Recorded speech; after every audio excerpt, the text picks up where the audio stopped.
And the reason why they paid me on the first was because most of the times I had to go pay my connect on the third. So that'll give me a day to collect all my money. And then, you know, by the time it's time for me to go pay my connect, I have all this money in full. You know, so each month I was basically bringing him anywhere from $16,500 to, you know, around about $33,000. That's each month, every month. This baby said he had all the guys that worked for him. The goal was some of the younger guys was like $300 to $500 a night. Niggas like me, Baby T, and a couple more older guys to go from $500 to $1,000 a night. Other than that, I don't care if it take us to daybreak. Oh, we got too far. Yeah, my boy, he had about 5-6 hustles out there working for him every day, you know. Bringing him money every week. Nigga drop a package every week, he pick up every week. Dig what I'm saying? Me personally, you know, I call my boy every day.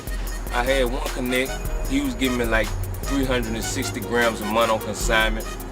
And you know, that was our normal agreement between me and him. Each month he'd give me 360 grams and I'd pay him on the first and third. But it seemed like every month I go through the pack in like 2 weeks.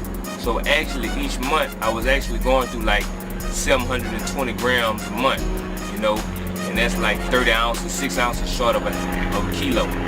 Well, in the streets I innovated a new plan and cut back on my product to make more money. In the streets, a smoker 50 is actually worth $50 and it's weighed 0.5 grams. So what I actually did was cut back 1/10 and made it 0.4 grams and still sold them for $50. So off each smoker 50, I made an extra $10. But you can see off of 360 grams, when I break them down to all 0.450s, and you know, off of each gram, I'm making an extra $20. So you're gonna times 20 times 360.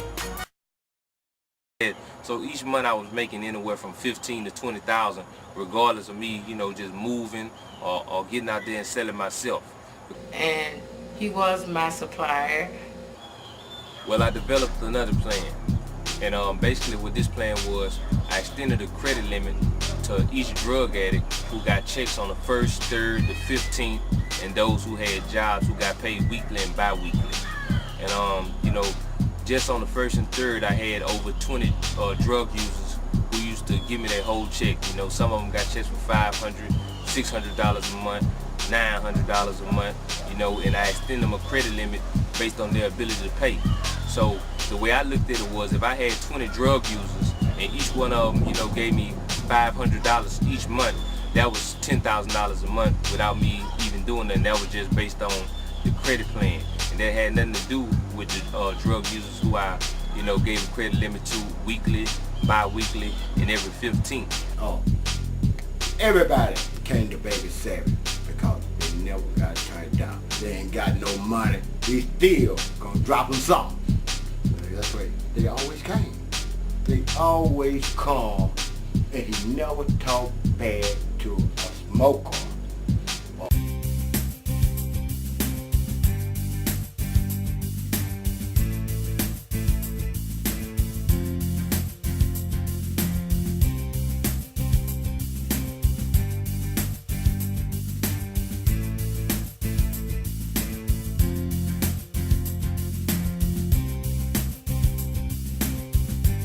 I had a cash checking place in Mansfield where I take all of them to, you know. What I did was basically I got all of them to sign up at this cash checking place, so, you know, it made it easier for me. So on the 1st and 3rd, I didn't have to go looking for all of them and, you know, go around trying to search for them. To have power. Don't deny nobody. If they short, take it. Penny, take it. Take everything. I mean, in the streets, you know, to a lot of people who I had a credit limit to, I charge them interest on the credit limit, and then when they come to me, you know, they might not have anything really, but I'd be like, what you got in your pocket? And they might say, man, I ain't got nothing but $2.60. So I say, well, give me that, you know, and that'll be the interest on whatever they getting from me. Plus, they still owe me interest. My boy Zoe, you know, he was hustling, man. He'll make $1 out of 15 cents. If a dude spend $300 with you every Friday, or come every week, through the week, $50, $60, you pay your bills. They pay your bills for you. Okay, you don't have to work, just sit your ass back. Just say you got 10 to 20 people do that. Now when they come back broke, want some more credit, I always ask them what they got in their pocket. Okay, what we did. Some had 30 cents, 3 pennies. You guess what? You took everything, give them a whole 20 or whatever. Sometimes you have a big shake thing, you just give them dough. Then every cent they get, with them, like they come back later on with $1, $2, you still get a dime. A lot of niggas would turn down $2 or $3. Me, you know what I'm saying? Shit, I wanted everything. Penny, dime, stuff like that there now. $2. Then we took it to the bank one day. I said, it's time to cash all that shit in. Don't put it in the bank, but you know where you're gonna put it at. They cashed that in, you know, I think it came up close to $8,000. That's a lot of money just for taking everything. Like people think a lot of these drug dealers right now, you got some change. They don't want it. I don't want that change. The deal is you don't come up, never deny the smoker. Take everything. And see, from taking them pennies and quarters and stuff like that, that's right at $10,000. The credit plan was just one way of getting rid of the drugs. But then, you know, I wholesaled it to other drug dealers in the streets.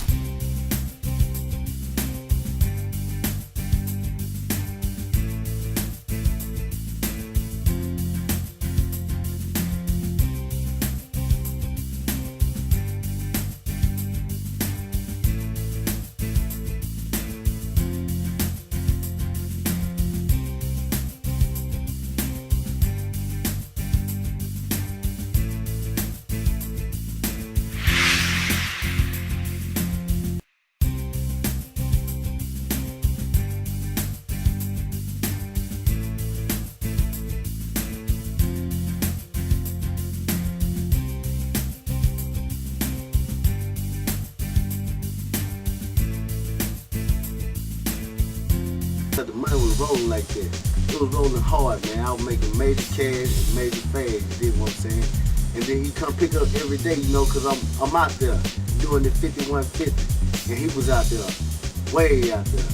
Over his head, I thought, you know, but he had that smart mind frame, you know, he could come up out of anything. Some nights I ain't go to bed a whole week, man. I mean, up all night. But I had charged to go to sleep. But I was doing that I want to get there. We was like a small mafia. He knew he was a strong leader. They knew it. So our folks was always cool. I'm talking about, but it wasn't always good with him, you feel me? I'm talking about anybody come to him, look, though, man, I need some money.